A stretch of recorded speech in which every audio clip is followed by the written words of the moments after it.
When she did, he placed his hands over hers. It was then she saw his gloves were not dyed crimson, not originally.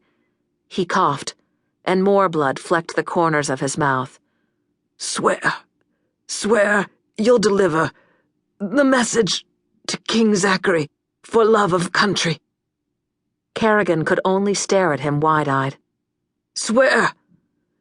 It was as if she already looked upon a ghost rather than a living man. He would not allow himself to die until she swore the oath. "I swear, I'll deliver the message for the love of my country." Although she had sworn, the Green Rider was not ready to die yet. "Take the brooch from my chest. It will He squeezed his eyes shut in pain till the spell passed. Identify you as messenger to other riders." The words were gasped as if he were forcing air in and out of his lungs by sheer will to extend his life. "Fly, rider, with great speed. Don't read message. Then they can't torture it from you. If captured, shred it and toss it to the winds." Then, because his voice had grown so faint, she had to lean very close to hear his final words. "Beware the shadow man." A cold tremor ran through Karigan's body. "I'll do my best," she told him.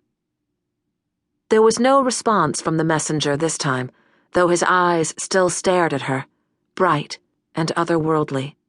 She gently pried his fingers from her hand and closed his eyes.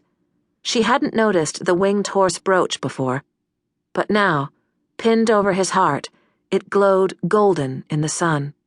Absently, she wiped bloody finger marks off her hands onto her trousers, and then unclasped the brooch. A curious sensation, not at all unpleasant, as if all her nerves sang in unison, tingled throughout her body. The gold warmth of the sun embraced her and drove the shadowy chill away. There was a fluttering like great white wings beating the air, and the sound of silver-shod hooves galloping. Moments later, the sensation receded, and she realized the sound was her own excited heartbeat, and the sun had risen sufficiently to widen the patch of light she stood in, nothing more.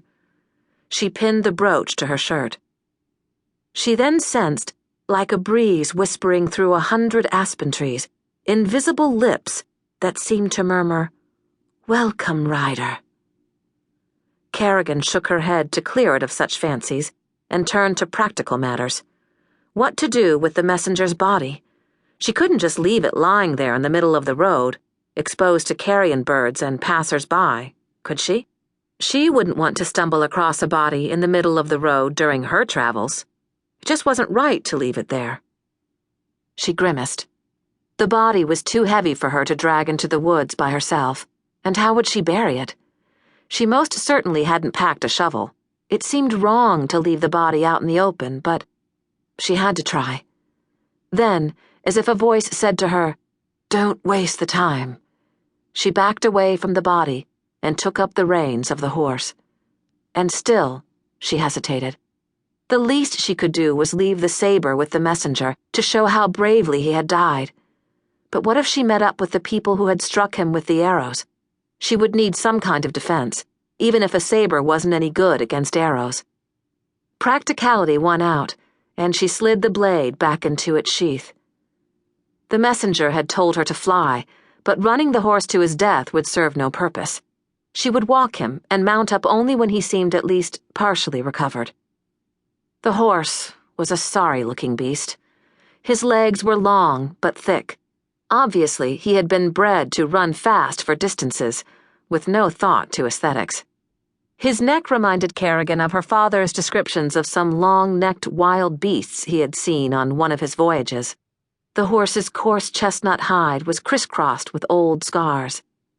"I wish I knew your name," Karigan told him as they plodded along. The horse curved his neck to look, not at her, but behind her. She glanced back too. The messenger's body had already fallen behind a bend in the road.